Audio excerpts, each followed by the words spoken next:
Hello and welcome back to Coventry Confidential. This is Francis Lombard, and for this episode, I have Megan Boshuyzen. She's coming in to speak for about 30 minutes regarding her new experience as a member of the Board of Education. So, Megan, let's just jump right into it. Thank you for coming on to Coventry Confidential. I wanted to talk to you about two things, and let's see where we go. Of course, budget season's coming up, so we will get into that in the last half. But I want to just sort of talk to you about your overall experience, because about a year ago, you got involved as just a parent and citizen regarding the budget conversation that we were having last year. And now you ran in November for the first time for the Board of Education, and you got on. Is it all that you expected now that you're a member of the Board of Education? And what are you, just a member? Are you a secretary? Where did you land once you won the election?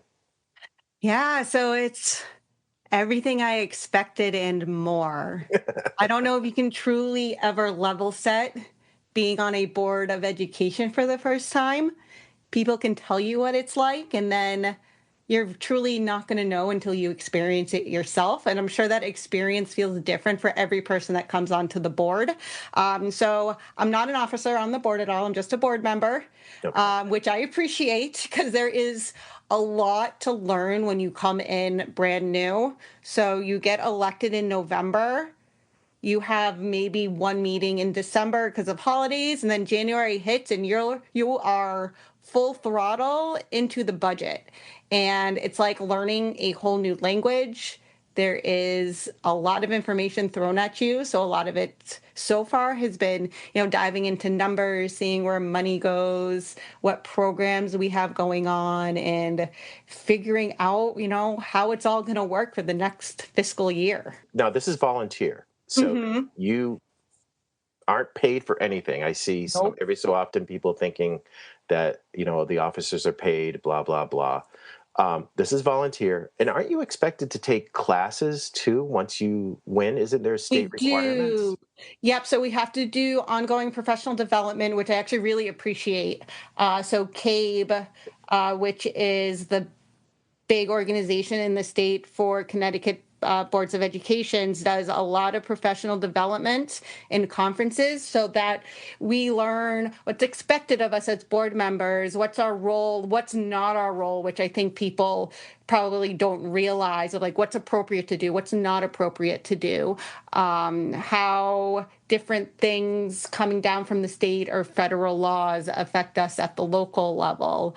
So there are just all sorts of different webinars, conferences, classes that we can take to make sure that we're serving our constituents and the kids the best that we can. And I would say, to do all this, you really have to love it and really have to want to do it. If you really, really don't want to do it, it's one of those things don't, you'll be miserable. But if education is your jam, which it is my jam, it so far has been so rewarding and awesome. Yeah, a lot to learn, but I love learning new things. So it's been really cool to pick up all this new knowledge.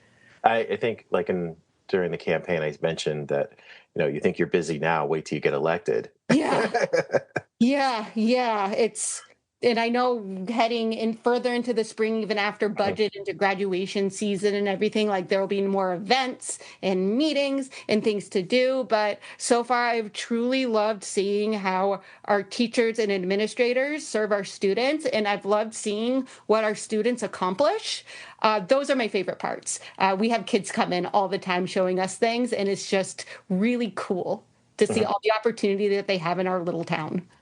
So once you got elected, you as a member, the BOE meets twice a month, right? At least. At least twice a month. And then now, because it is budget season, you're meeting more than that.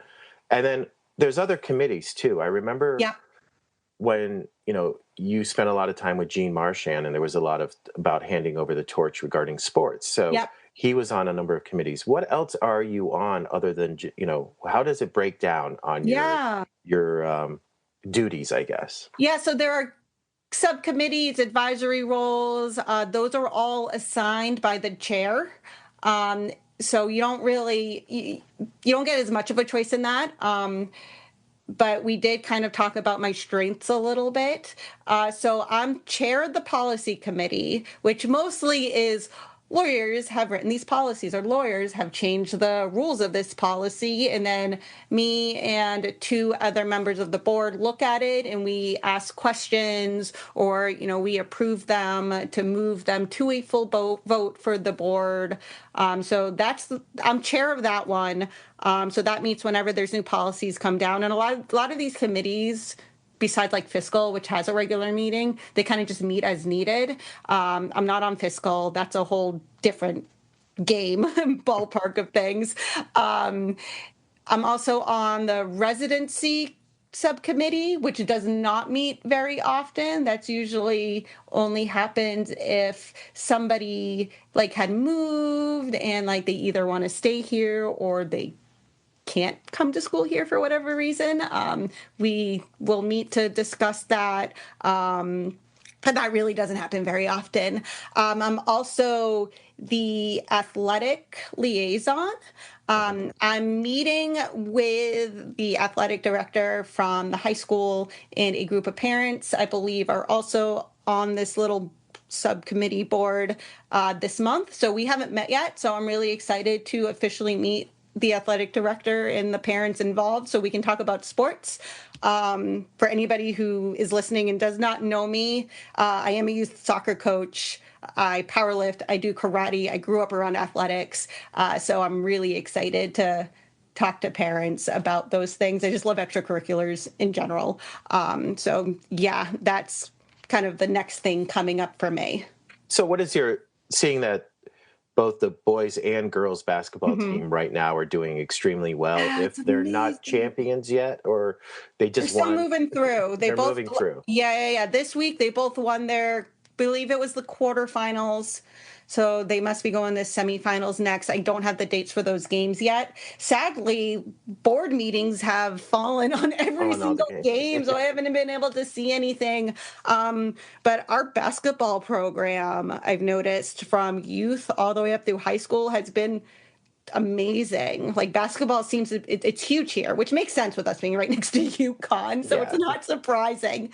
But yeah, it's been amazing to watch. For sure. So, but as a BOE member and somebody and also being on that committee, how is your influence? Because I think one of the reasons for Coventry Confidential is to demystify what people are actually doing in the politics or in how the town is run, or what is their range of influence? What is your range of influence as a BOE member and as somebody on this committee who, you ran on supporting sports and sort of replacing Jean Marchand?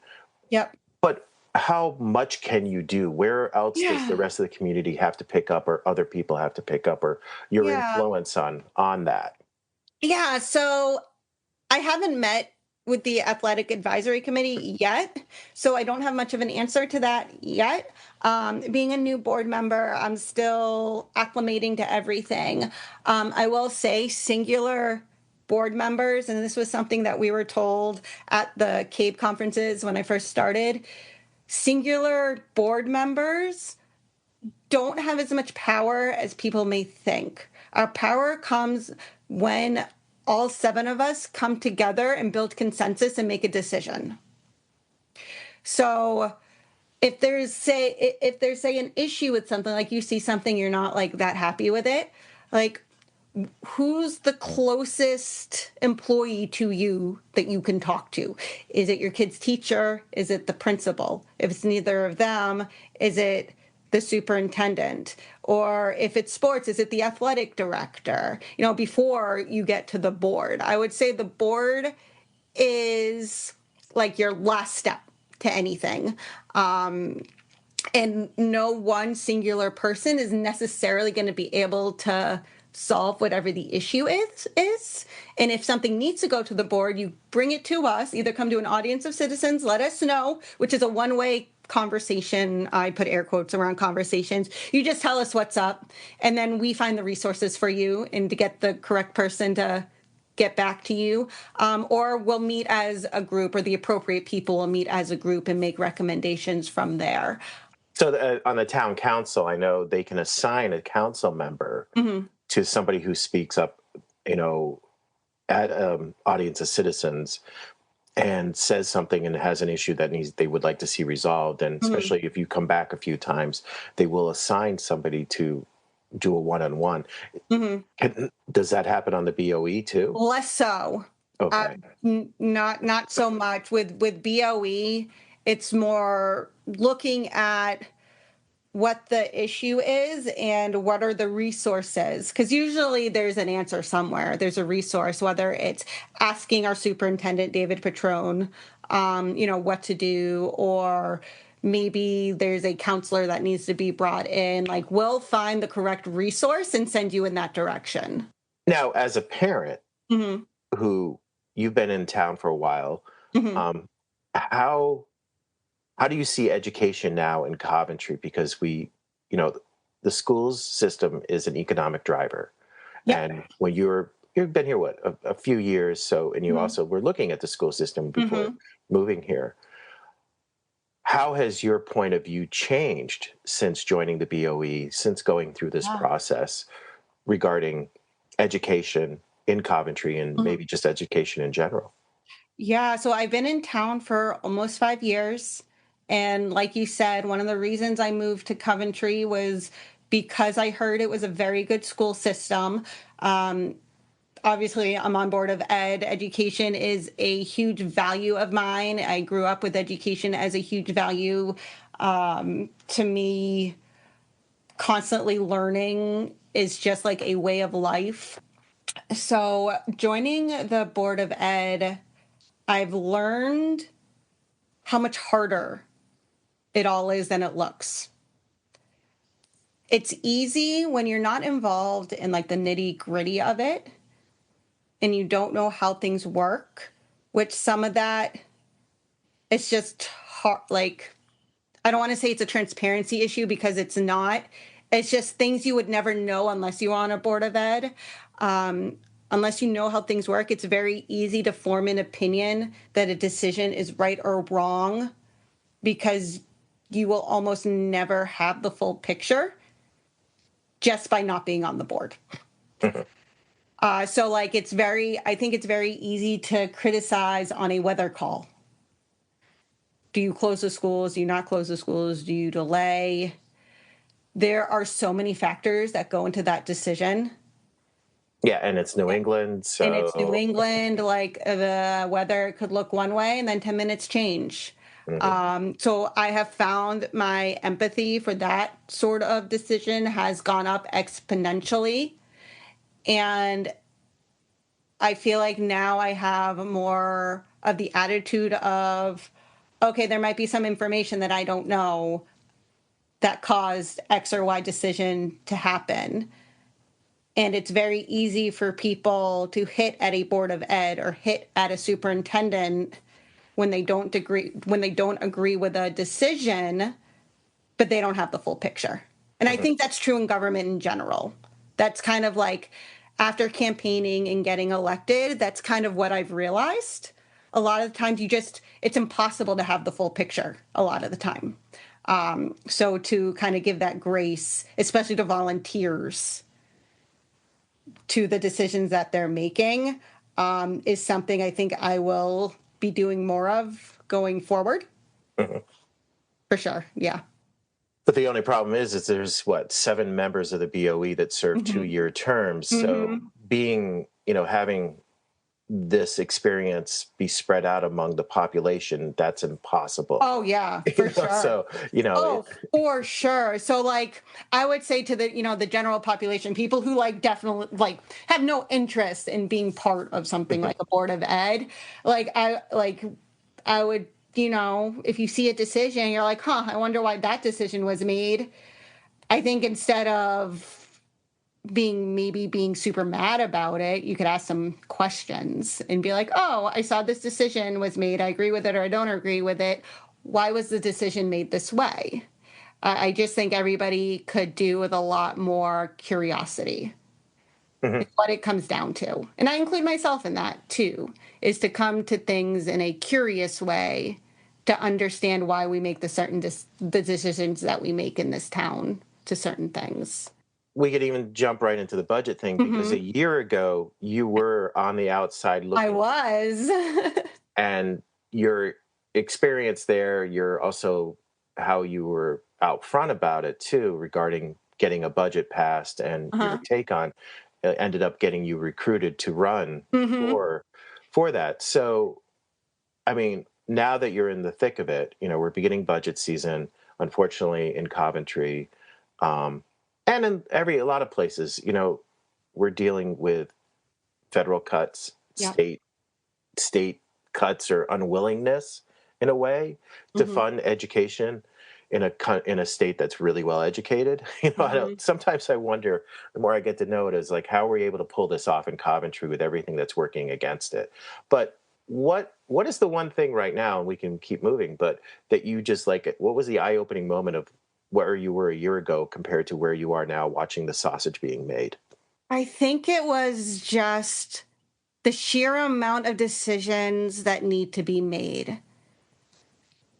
Because I feel, every parent, I think, has the program or a couple of programs in the school that they really care about. So some of the drivers of some of the parents I know was like the CEP program. Their kids are in CEP.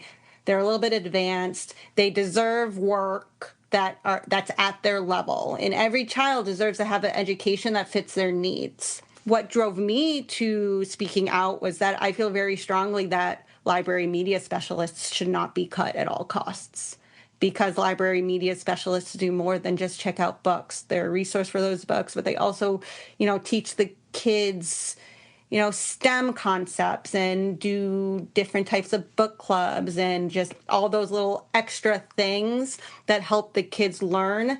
And I remember last year when I was researching about it, I don't remember the exact statistics anymore, but schools that had library media specialists had better outcomes.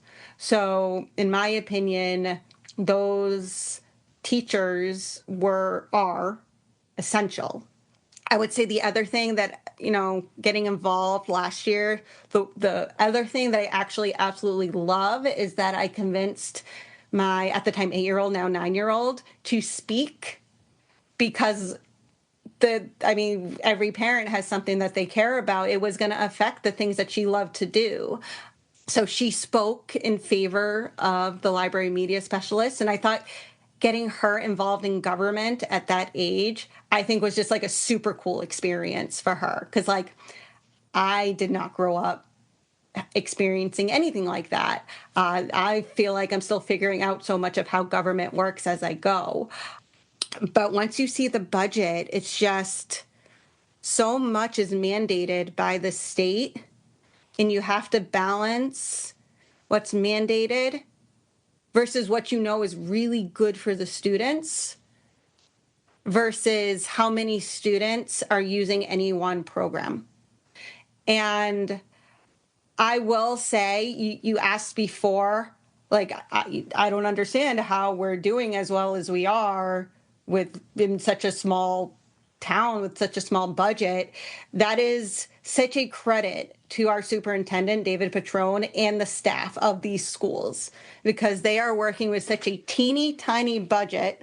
It's just so clear to me that these educators care so much about our town and our students. Like, we create most of our curriculum in-house. A lot of schools will purchase curriculum, and that saves the town money, but it also means that we can meet the needs of our students that are specific to this town. So I think that's really amazing.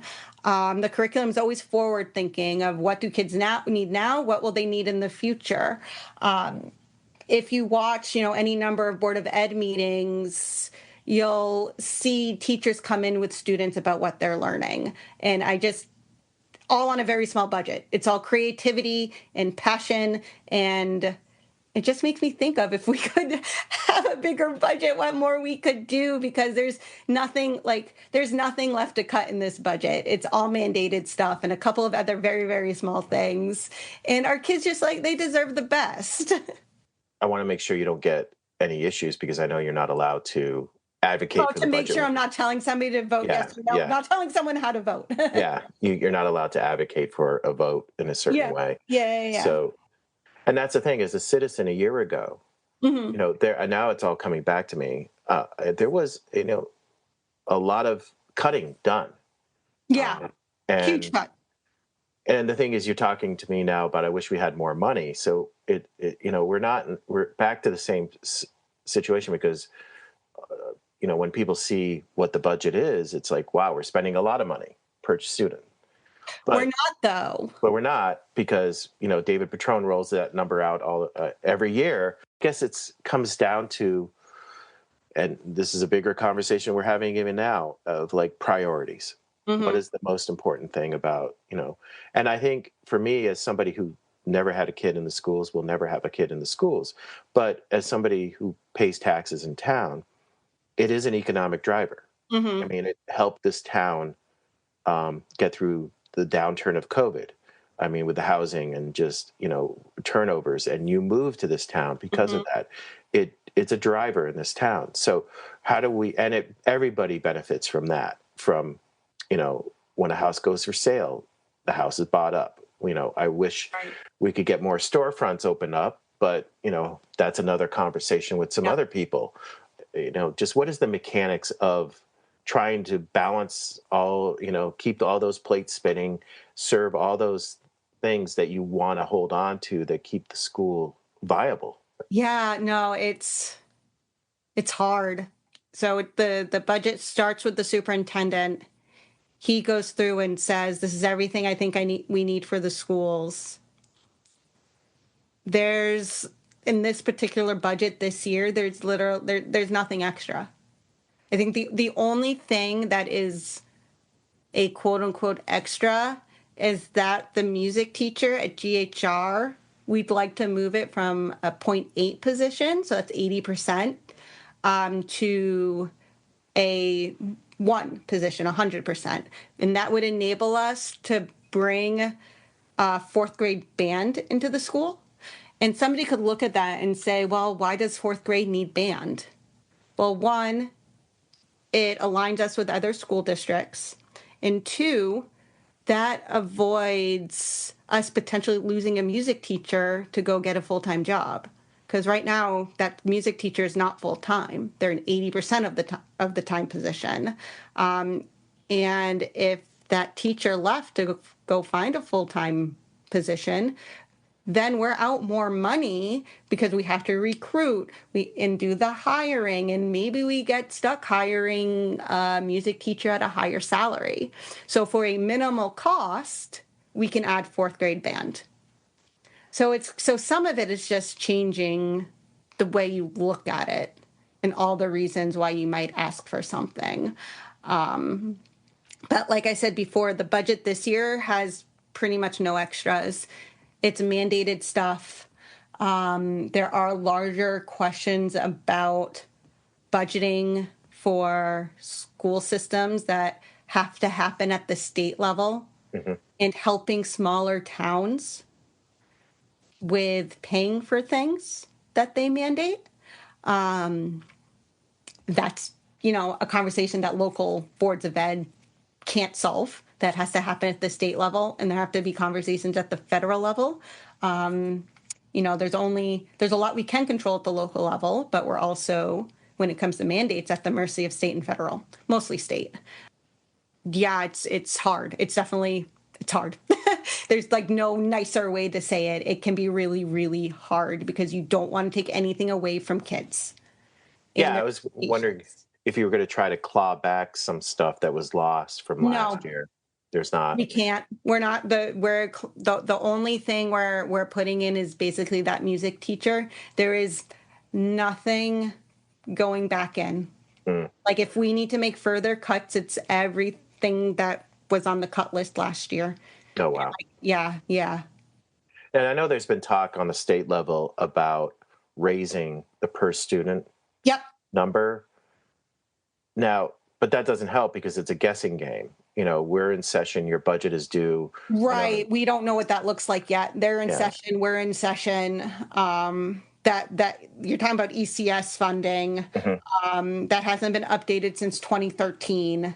So the state legislature is still talking about what that number could be, but our budgets do now. So Yeah, and that's the thing about like one of the conversations regarding the charter revision was trying to line it up so there's not this kind of wild guessing or having the cut and then going, well, you cut this, but now you're bringing it back. Why, et cetera, et cetera. Just this sort of, what the money is. And I feel the state, if you haven't, you got to up that amount. I mean, why is this a conversation? Why are we still having this conversation about the per student? That should be, I mean, for all the problems, it's like, or attach it to inflation. I know they're trying to, also, if they do up the amount and it gets through, that it will be connected with the inflation level. So that hopefully that'll alleviate some of the budget stuff. But, would it allow the school to bring back some things if that was done?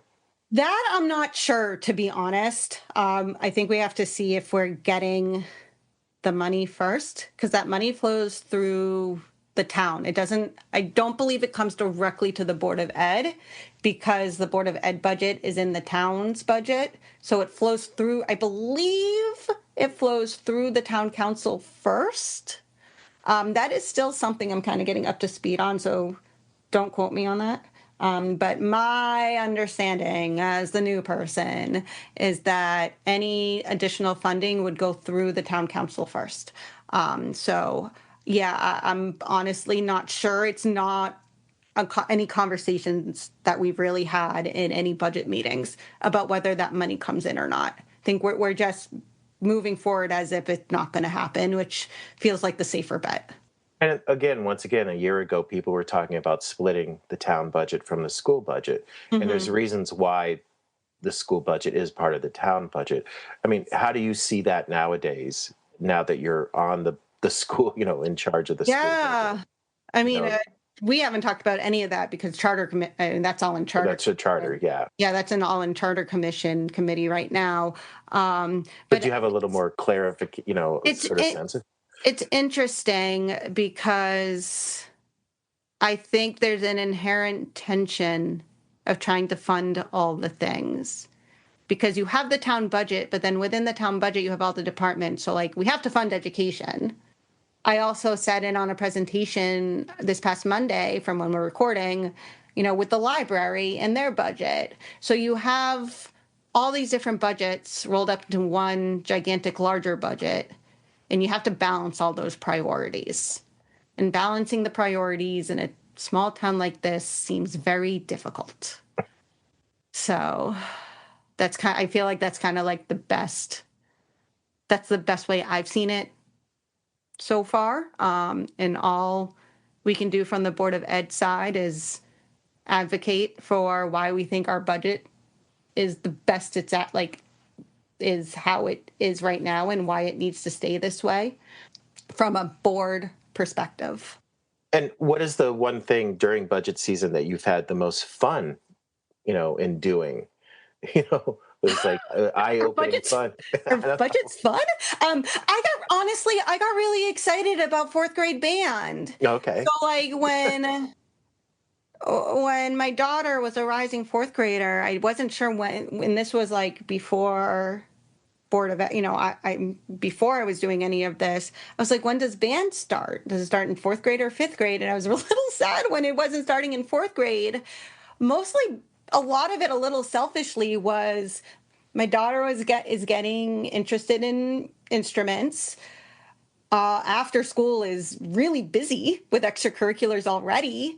And I was like, if my kid wants to take music lessons, when are we fitting that into our schedule? So my next step was, when does band start at school? Because she can get the education there.